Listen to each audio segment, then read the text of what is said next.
जय श्री कृष्णा। राधे राधे फ्रेंड्स, कैसे हैं आप सब। मेरे लड्डू गोपाल चैनल में आप सबका स्वागत है फ्रेंड्स। आज मैं आप सबके साथ शेयर करूंगी परिवर्तनी एकादशी की सरल पूजा विधि फ्रेंड्स। परिवर्तनी एकादशी के दिन ही श्री हरि विष्णु भगवान जी शयन काल में करवट बदले थे फ्रेंड्स। इसीलिए से जो है ना परिवर्तनी एकादशी नाम पड़ा। भादो माह में शुक्ल पक्ष में एकादशी तिथि को परिवर्तनी एकादशी का त्यौहार मनाया जाता है और इसी दिन जो है ना भगवान विष्णु करवट बदले थे, तो इसीलिए से इस दिन जो है ना एकादशी का नाम जो है ना परिवर्तनी पड़ा। इस दिन विष्णु भगवान जी के आप किसी भी रूप का पूजा कर सकते हैं फ्रेंड्स। तो सबसे पहले पूजा की एक चौकी लगाकर पीले कपड़े का आसन दे देंगे और भगवान के विष्णु भगवान जी के किसी भी रूप का आप पूजा कर सकते हैं। तो तिल का आसन देकर विष्णु भगवान जी को विराजित कर लीजिएगा, भगवान विष्णु भगवान जी के किसी भी रूप को।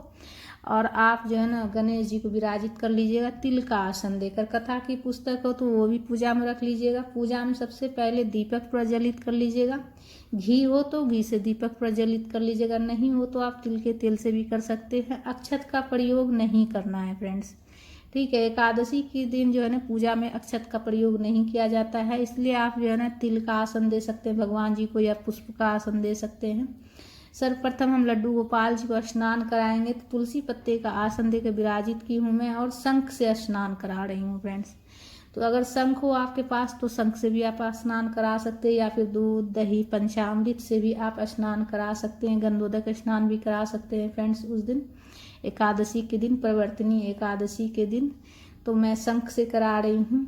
तो सबसे पहले लड्डू गोपाल जी को पैर और हाथ पर हम जल चढ़ाएंगे। जल से पहले हाथ पैर धुलवाएंगे, उसके बाद फिर स्नान कराएंगे लड्डू गोपाल जी को। तो लड्डू गोपाल जी का स्नान हो गया, उसके बाद लड्डू गोपाल जी का अंग पोषण कर लेंगे। जल जो है चरणामृत जो है थोड़ा थोड़ा पूरा परिवार ग्रहण कर लीजिएगा। जो बच जाए आप किसी भी पेड़ में डाल सकते हैं, ठीक है। तुलसी के पेड़ में नहीं दीजिएगा, इसलिए तुलसी माता का उस दिन व्रत रहता है, तुलसी में जल वगैरह नहीं चढ़ाया जाता है। उसके बाद तिल का आसन देकर लड्डू गोपाल जी को विराजित कर लेंगे। आप चाहे तो पुष्प का भी आसन दे सकते हैं। गौ माता को भी हम पास में रख लेंगे। अक्षत का प्रयोग नहीं करना है। बांसुरी भी हम लड्डू गोपाल जी को दे देंगे और लड्डू गोपाल जी का अच्छे से श्रृंगार कर लीजिएगा वस्त्र पहनाकर। उसके बाद जल का छींटे देकर हम जल के छिड़काव करके भाव स्नान करा लेंगे गणेश जी को। और तस्वीर में जितने भगवान जी हैं, लड्डू गोपाल जी है, कान्हा जी है और यशोदा मैया भी है, कृष्ण भगवान भी हैं, तो सबको हम भाव स्नान करा लेंगे। सर्वप्रथम गणेश जी की पूजा कर लेंगे, वस्त्र के रूप में कलावा अर्पित कर लेंगे, जनेऊ अर्पित कर लेंगे। और तस्वीर में जितने भगवान जी हैं, कृष्ण भगवान हैं और यशोदा मैया भी है, तो सबको वस्त्र के रूप में हम कलावा अर्पित कर लेंगे। गणेश जी को दुर्वा अर्पित कर लीजिएगा, पुष्प अर्पित कर लीजिएगा, जिस भी कलर का फूल हो, माला हो, पुष्प हो, आप समर्पित कर लीजिएगा। इत्र हो तो इत्र लगा लीजिएगा लड्डू गोपाल जी को और गणेश जी को और यशोदा मैया को, कान्हा जी को, कृष्ण भगवान जी को। उसके बाद देखिए तुलसी पत्ता आप इस दिन जो है ना लड्डू गोपाल जी को, विष्णु भगवान जी को जरूर समर्पित कीजिएगा। और गणेश जी को जो भोग लगाइएगा ना उसमें आप तुलसी पत्ता नहीं दीजिएगा फ्रेंड्स, ठीक है। उसके बाद रोली से तिलक कर लेंगे हम गणेश जी को और पीला वाला चंदन से हम विष्णु भगवान जी को तिलक करेंगे। विष्णु भगवान जी को, लड्डू गोपाल जी को पीला वाला चंदन से तिलक करेंगे फ्रेंड्स। तस्वीर में जितने भगवान जी हैं सभी को पीला वाला चंदन से हम तिलक कर लेंगे। यशोदा मैया को रोली से तिलक करेंगे हम।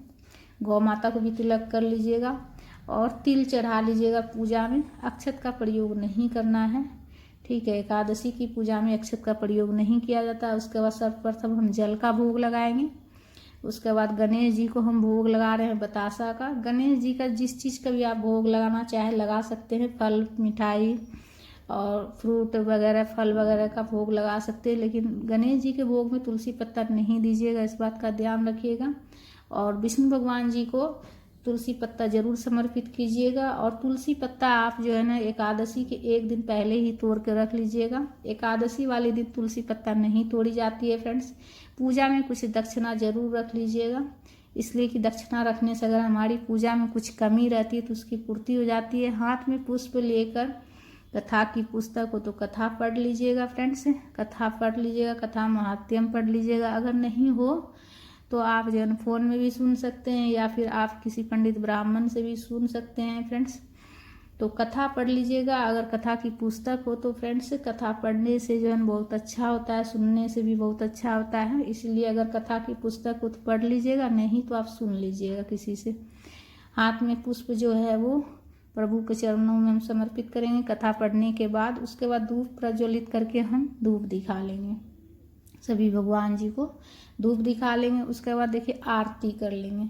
आरती जो है ना हम कपूर से कर रहे हैं, आप चाहे तो दीपक प्रज्वलित करके भी कर सकते हैं या फिर आप कपूर से भी आरती कर सकते हैं फ्रेंड। तो कपूर से आरती कर लेंगे। प्रेम पूर्वक आरती गाते हुए गणेश जी की आरती गा लीजिएगा। सबसे पहले सर्वप्रथम गणेश जी की पूजा होती है, गणेश जी की आरती गा लीजिएगा। उसके बाद विष्णु भगवान जी की आरती गा लीजिएगा फ्रेंड्स। प्रेम पूर्वक आरती कर लेंगे सभी भगवान जी का। आरती करने के बाद जो है ना सीधे हाथ में जल लेकर आचमनी करना होता है, इसलिए कि आचमनी करने के बाद ही पूजा पूर्ण होती है फ्रेंड्स। आचमनी कर लेंगे 3 बार हाथ को घुमाते हुए। उसके बाद आचमनी करने के बाद सबसे पहले क्षमा याचना करना चाहिए कि अगर हमारी पूजा में कुछ भी गलती हो गया हो प्रभु तो क्षमा कीजिएगा, ठीक है। उसके बाद आपकी जो भी मनोकामना है वो आप प्रभु से कहिएगा। इस दिन जो है ना विशेष रूप से ककड़ी या फिर खीरा का भोग लगाया जाता है फ्रेंड्स। एकादशी के दिन, परिवर्तनी एकादशी के दिन खीरा का भोग जरूर लगाइएगा, या फिर आप ककड़ी का भी भोग लगा सकते हैं फ्रेंड्स। और जो अगर आप व्रत कीजिएगा तो उस दिन जो है ना ककड़ी खीरा ग्रहण भी जरूर कीजिएगा फ्रेंड्स। राधे राधे।